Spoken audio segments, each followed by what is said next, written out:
Okay, the fire actually started last week Friday. Oh, Last week Friday between 6 and 7 a.m. And it started in an area where we stored our processed tires, the tires that had already been shredded.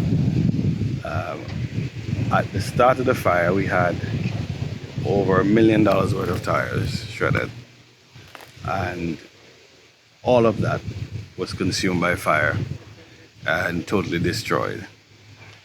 It spread also into what we have here as the derelict vehicle processing area, where another private contractor called TOT Heavy Duty Equipment collected derelict and abandoned vehicles from street sides and would bring them here for processing, the removal of the plastics, the rubber, leather, and all that type, and then will attempt to bale the clean metal. If you can see behind me, we have quite a lot of those vehicles destroyed, or if you could put it another way, all of those material, plastics, rubber, leather, have been burnt, and it's only charred metal. The fire consumed about 3 acres, roughly 3 acres combined, of both tires, whole and processed tires, and derelict vehicle. There's negative health and environmental impacts from burning tires and old cars. For the tires, right away you start thinking about the hydrocarbons that are involved, the heavy metals, the release of dioxins and furans. Then there is the contamination of our air. So those individuals who have respiratory issues will be negatively affected. And we do know that when tires are burnt, they also create some dermal issues, some itching of the skin, that kind of stuff. Also with the cars, it's similar. The burning of electrical components, then we start looking at POPs, persistent organic pollutants, the PCBs, and so forth. So it was a hotbed of toxic release, if you want to call it that. And thank goodness we were able to, in a rather short period of time, arrest the fire by separating the area that was consumed by fire from the other areas that could possibly burn. Utilize it with the help of the fire department, of course.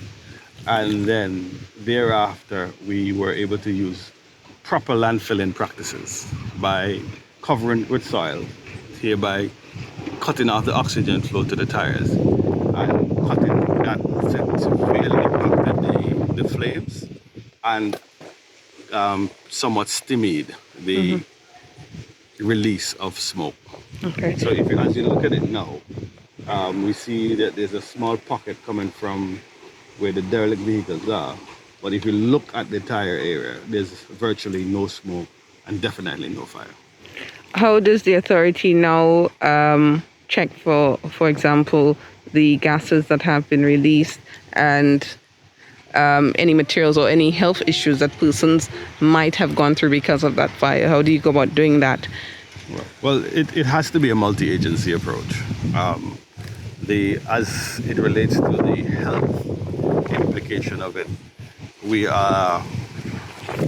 almost certain that the persons who would be most affected, if any, would come from the Five Islands community that is immediately west of the landfill land where the fire was. But the positive thing that morning is the breeze from then morning was blowing from north and east, which took it more over the sea than over the community. And although the university, in a conversation we had this morning, did state that they had to launch their emergency response system, they were very careful to tell us that they were not negatively affected by the smoke as the smoke went over the sea.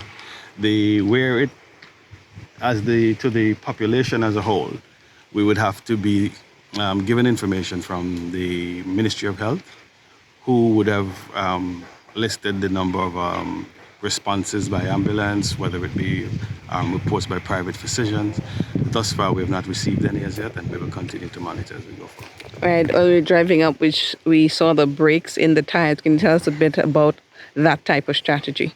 Well, the first thing we did was immediately after the controlling the fire, we recognized that we had to put some further mitigatory practices in place to prevent such from happening. And if you look around us, you would recognize that we no longer have a single large pile of tires, but we do now have many smaller piles. And the reason for this is, should we have a similar occurrence in the future, we don't risk losing 3 to 5 million tires, or we do not risk having a fire lasting for weeks into months, but we have a small controlled area where we can rush in, cut the fire off, stifle the flames by covering it with soil, and arresting the situation in a rather speedy manner.